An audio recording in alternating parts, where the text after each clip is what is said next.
हे खरंखुरं किमची आहे, एकदम खरंखुरं किमची.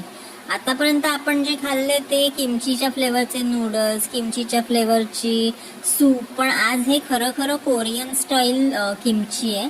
आणि जरी हे कोरियन स्टाईल असलं ना तरी हे दिल्लीला बनलेलं आहे, गुरगावला. 150 रुपयांचे, पण मला 100 रुपयाला दिलं त्यांनी.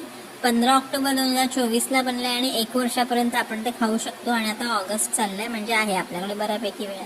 त्याच्यात काय काय आहे तर कोबी, मुळा, लाल मिरची पावडर, मीठ, हिरवा कांदा, लसूण, कॉर्न सिरप म्हणजे गोडच असतं, आणि अजून साखर आणि सोया सॉस. आणि हे कसं खायचं तर असंच नुसतंच खाऊ शकतो लोणच्यासारखं, किंवा किमची जिऑन नावाचा त्याचा पोळा बनवू शकतो, किंवा किमची बिबिंबाप म्हणजे भाताचंच काहीतरी प्रकरण आहे, किमची सूप आणि किमची जेगे असं पण काहीतरी आहे, जे काय आहे मला अजिबात माहित नाही. आणि किमची किंबाप म्हणजे सुशीचाच प्रकार आहे.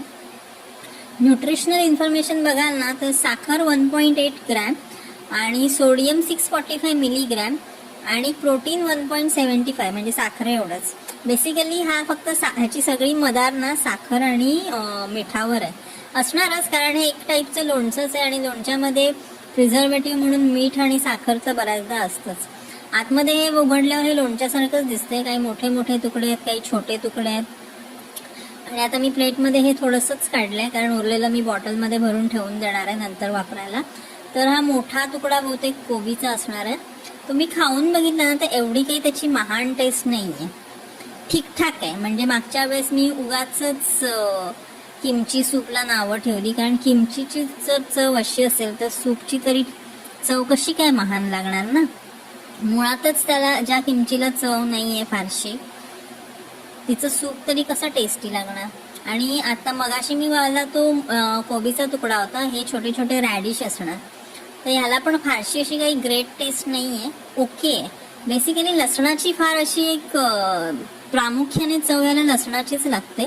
म्हणजे लसणाच्या पेस्टमध्ये साखर, मीठ आणि सोया सॉस टाकून ह्याच्या आणि लाल मिरची पावडर टाकून त्याच्यात हे फर्मेंट केलेले तुकडे आहेत, मुळा आणि कोबीचे असे हे तुकडे आहेत. आणि ठीक आहे, म्हणजे हळूहळू कदाचित आवडेल ही चव.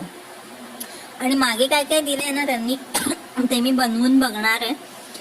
काय ते चिल्ला दिलाय आणि भाताबरोबर खायचं ते दिलं, ते मी खाऊन बघणार आहे. आता हळूहळू मला ही चव ना थोडी आवडायला लागली, तर कदाचित नाही अक्वायर्ड टेस्ट असू शकते. हे मी घरी पण बनवून बघू शकते. मी याची रेसिपी बघितली होती मागच्या वेळेस एकदा, त्याला ना फ्रीज लागतो, तर घरी मी बनवून बघणार आहे. पण आधी हे पूर्ण खाऊन बघणार आहे आणि पुढच्या वेळेस दिसलं तर कदाचित मी घेईन पण परत, नक्की नाही.